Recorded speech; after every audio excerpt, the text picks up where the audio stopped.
당신은 회의실에 앉아 있습니다. 당신의 이름이 호명되고 승진이나 수상 혹은 성공적으로 마친 프로젝트에 대한 박수갈채가 쏟아집니다.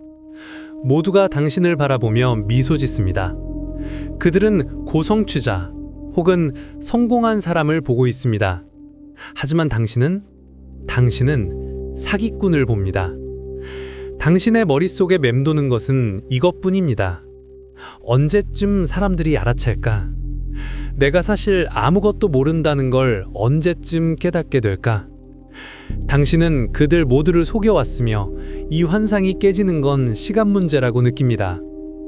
이 무기력하게 만드는 두려움, 자신의 부족함을 되뇌이는 이 내적 독백은 널리 퍼져 있는 심리적 덫입니다. 그리고 오늘 우리는 이것을 해부해보려 합니다. 이러한 내적 마찰에는 이름이 있습니다. 바로 가면증후군입니다. 1970년대 심리학자 폴린 클랜스와 수잔 임스가 정의한 이 개념을 이해하기 위해서는 무엇이 가면증후군이 아닌지 아는 것이 중요합니다. 이것은 겸손이 아닙니다. 자신의 기술에 대한 건강하고 객관적인 평가도 아닙니다. 이것은 자신이 지적인 사기꾼이라는 뿌리 깊고 지속되는 느낌이며 자신의 성취가 마땅히 받을 만한 것이 아니라는 은밀한 믿음입니다. 이는 자신의 성공을 내면화하지 못하는 경험입니다. 그렇다면 여기에는 어떤 심리적 기제가 작용하는 걸까요? 왜 그토록 유능하고 의욕적인 사람들이 이런 감정을 느끼는 걸까요? 이를 해부해보면 우리가 성취를 처리하는 방식에 치명적인 인지적 왜곡이 있음을 알 수 있습니다.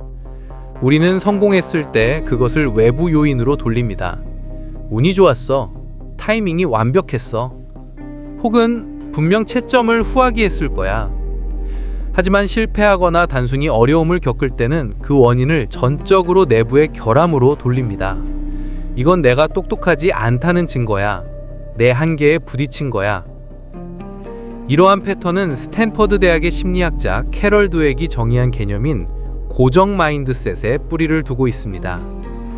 드웨기의 기초 연구에 따르면 고정 마인드셋은 지능, 재능, 핵심 능력이 고정되어 있어 변하지 않는 특징이라는 믿음입니다. 당신은 그것을 타고났거나 아니면 없거나 둘 중 하나라는 것이죠. 이 각본에 따라 움직이는 고성취자에게 이런 논리는 덫이 됩니다. 그들은 진정한 유능함은 힘들이지 않고 발휘되어야 한다고 믿습니다.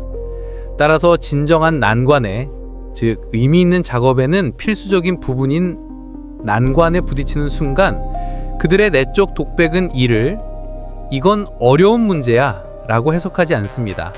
대신 이건 내가 사기꾼이라는 증거야 라고 해석합니다. 성공을 위해 필요한 노력이 배움으로 느껴지는 것이 아니라 근본적인 결함을 숨겨야 하는 과정처럼 느껴지는 것입니다. 이것이 바로 가면증후군의 엔진입니다.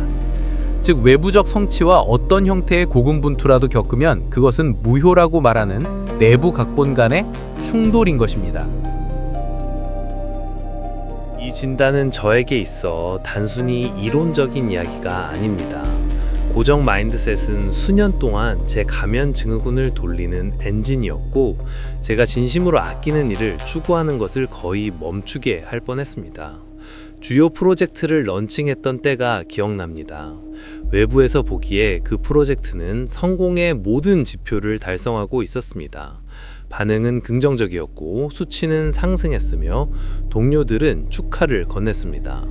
그것은 인정받는 순간이어야 했습니다. 하지만 제 내면의 독백은 전혀 달랐습니다.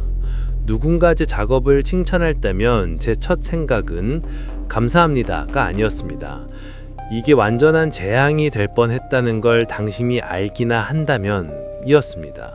저는 승리를 축하하는 대신 밤잠을 설치면서 성공을 가능하게 했던 모든 사소한 결함과 모든 행운의 순간들을 목록으로 만들었습니다.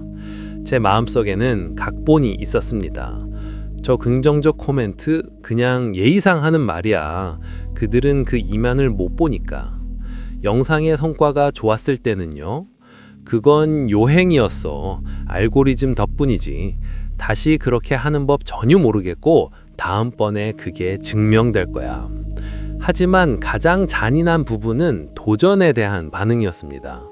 기술적인 문제가 발생하거나 연구가 막다른 골목에 다다르면 그 목소리는 새로운 해결책을 찾아야 해 라고 말하지 않았습니다. 대신 이렇게 속삭였습니다. 이게 끝이야. 네가 감당할 수 없는 일을 벌였다는 걸 모두가 알게 되는 순간이 왔어. 너는 네 실제 재능의 한계에 부딪혔고 그 한계는 남들이 생각하는 것보다 훨씬 낮아. 이것이 고정 마인드셋에 갇힌 고성취자의 내적 독백입니다. 저는 은밀하게 진짜 재능은 노력이 필요 없어야 한다고 믿었기 때문에 어떠한 마찰, 고군분투 혹은 힘든 노력도 제 사기성을 입증하는 증거처럼 느껴졌습니다. 성공은 예외적인 일이었고 고군분투가 진실이었습니다. 이에 따른 심리적 비용은 막대했습니다. 단순히 스트레스가 아니라 서서히 조여오는 마비와 같았습니다. 다음 프로젝트를 시작하는 것에 대한 두려움이 압도적이었는데 왜냐면 다시 또 운이 좋을 수 있을 거라고 믿지 않았기 때문입니다. 이것이 가면증후군의 진짜 숨겨진 위험입니다. 이것은 성공 속에서도 우리를 비참하게 만들 뿐만 아니라 미래의 성공을 추구하는 것을 적극적으로 막습니다. 우리가 최고의 작업이 어쩌다 일어난 행복한 사고라는, 다시는 재현할 수 없는 연기라는 서사를 만들어내는데 이는 정말 소모적인 일입니다. 그 고갈과 마비는 종신형 선고가 아닙니다. 그것은 결함 있는 내부 각본의 논리적 결과일 뿐입니다. 그리고 각본에 결함이 있다면 다시 쓸 수 있습니다. 이것이 바로 그 전략 노트, 플레이북입니다. 이것은 단 하나의 만병통치약을 찾는 것이 아니라 가면의 목소리를 한 번에 하나씩 무력화할 수 있는 실용적이고 심리적인 도구 세트를 구축하는 것입니다. 첫 번째 도구는 고정 마인드 세트에 대한 직접적인 반격입니다. 우리는 이를 성장 마인드셋 재설정이라 부를 수 있습니다. 이 도구는 캐럴 두벡의 연구에서 직접 가져온 것입니다. 다음에 당신이 벽에 부딪히거나 어려운 프로젝트나 복잡한 문제 혹은 부정적인 피드백을 마주하고 난 사기꾼이야 라는 익숙하고 서늘한 느낌이 들 때 당신은 의식적으로 그 생각을 가로막아야 합니다. 마음이 이건 내가 똑똑하지 않다는 증거야 라는 기본값으로 돌아가게 두는 대신 새롭고 의도적인 각본을 도입하십시오. 이 고군분투의 느낌은 내 무능함의 증거가 아니라 배움의 느낌이다. 이 마찰이야말로 성장이 느껴지는 방식이다. 이 재설정이 강력한 이유는 가면증후군이 당신을 공격하는 주된 증거로 사용하는 그 어려움을 당신의 발전을 위한 증거로 재구성하기 때문입니다. 이는 어려움을 정상화하여 당신을 나는 실패하고 있어 라는 상태에서 나는 어렵고 가치 있는 과정에 적극적으로 참여하고 있어 라는 상태로 이동시킵니다. 두 번째 도구는 가면증후군이 가져오는 깊은 개인적 수치심을 다룹니다. 이를 위해 우리는 브레네 브라운 박사의 기초연구를 참고합니다. 브라운 박사는 중요한 차이점을 가르쳐 줍니다. 죄책감은 내가 나쁜 짓을 했다라고 말합니다. 반면 가면증후군의 연료인 수치심은 나는 나쁜 사람이다라고 말합니다. 수치심은 단순히 보고서에서 실수를 했어 라고 말하지 않고 너 자체가 실수 덩어리야 라고 속삭입니다. 따라서 이 전략노트에는 브라운 박사가 말하는 수치심 탄력성이 필요합니다. 이것은 당신의 자존감을 성과와 분리하는 능동적인 연습입니다. 프로젝트가 실패하거나 실수를 했을 때 당신은 그 감정에 이름을 붙여야 합니다. 나는 깊은 수치심을 느끼고 있어. 내가 나에게 들려주는 이야기는 이 실패가 곧 내가 실패자라는 것을 의미한다는 것이야.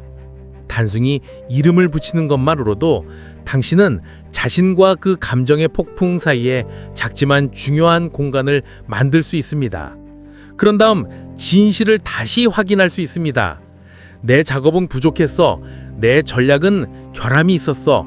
하지만 나는 결함 있는 사람이 아니야. 나는 배우고 있는 사람이야. 이를 통해 당신은 실패가 당신의 인격에 대한 파괴적인 기소가 되지 않도록 실패를 데이터로서 분석할 수 있게 됩니다. 이 도구들, 성장 마인드셋 재설정과 수치심 탄력성은 가면의 목소리를 영원히 침묵시키는 것에 관한 것이 아닙니다. 그것은 비현실적인 목표입니다. 목표는 그 목소리의 볼륨을 줄이는 법을 배우고 그것이 진실이 아니라 잘못된 신호라고 인식하는 것입니다. 이것은 연습이며 고립된 채 혼자 할 필요가 없습니다. 이 커뮤니티의 가장 큰 힘은 우리가 공유하는 경험에 있습니다. 이 숨겨진 내면의 독백들을 밝은 곳으로 끌어냄으로써 우리는 그 목소리에서 수치심을 벗겨냅니다. 그래서 여러분에게 한 가지 질문을 드립니다.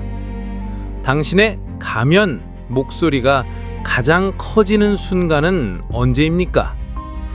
아래 댓글로 당신의 경험을 공유해 주세요. 당신 자신을 위해서뿐만 아니라 이 글을 읽는 다른 모든 사람에게 그들이 혼자가 아님을 보여주는 회복 탄력성과 연대의 행동으로서 말입니다.